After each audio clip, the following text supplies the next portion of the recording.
आ गए तुम? मैं ना तुम्हें ही कॉल करने वाली थी। वो 2 लाख रुपए का इंतजाम हो गया? हाँ, 1 मिनट रुको।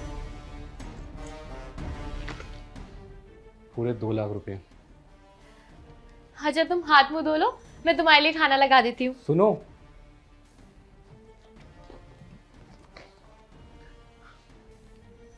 ये क्या है? ये बीमा है। मैंने अपना बीमा करवाया है ताकि कल को अगर मुझे कुछ हो जाए तो तुम्हें पैसों की कमी ना हो। ये तुम कैसी बातें कर रहे हो? तुम जानते हो ना नितिन, मैं तुमसे कितना ज्यादा प्यार करती हूँ। ये सब करने की क्या जरूरत थी? हाँ, मानता हूँ कि तुम मुझसे प्यार करती हो, पर जब से हमारी शादी हुई है ना, तब से लेके आज तक सुबह उठने के बाद तुम्हारा पहला शब्द पैसा होता है और रात में सोने से पहले तक आखिरी शब्द तुम्हारा पैसा होता है। और आज सुबह जब मैं ऑफिस जा रहा था तो मेरे मन में एक ख्याल आया, अगर मुझे कुछ हो जाता है और मेरे जाने के बाद में तुम्हारा क्या होगा, तुम्हारे शौक कैसे पूरे होंगे, तुम्हारे सपने कैसे पूरे होंगे। तो मैंने सोचा, इसलिए फिर मेरे को ये बीमे का रास्ता समझ में आया। मैंने बीमा करवा लिया अपना, ताकि अगर मुझे कुछ हो भी जाता है ना, तो जो तुम्हारे शौक हैं, तुम्हारे सपने हैं, वो पूरे हो सकें। सुनो, मैंने तुम्हारा लंच पैक कर दिया है। हाँ ठीक है। अच्छा सुनो, मुझे ना 5,000 रुपये चाहिए।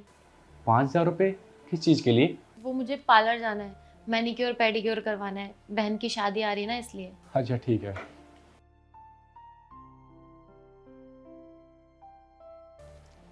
ये लो।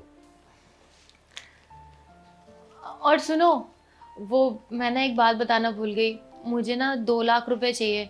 बहन की शादी आ रही है ना, तो अपने लिए कुछ गहने बनवाने हैं। 2 लाख रुपए? अरे यार, मैं 2 लाख रुपए कहाँ से लेके आऊँगा? तुम्हें तो पता ही है ना, मेरा बिजनेस अभी अच्छा नहीं चल रहा।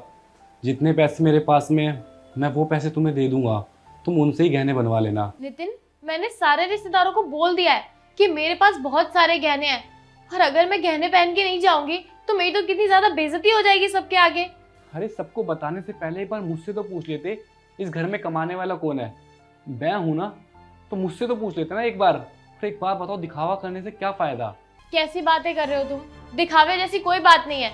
मेरी बहन की शादी है और वहां पर अगर मैं महंगी ज्वेलरीज पहन के नहीं जाऊंगी तो लोग क्या सोचेंगे कि मेरा पति तो कुछ ढंग का कमाता धमाता नहीं है। देखो, मुझे नहीं पता, मुझे बस गहने चाहिए। चाहे तुम अब लोन लो या कहीं से भी पैसे लेकर आओ, पर प्लीज मेरे लिए गहने बनवा दो। ठीक है, मैं देखता हूँ कहाँ से हो पाते हैं पैसे।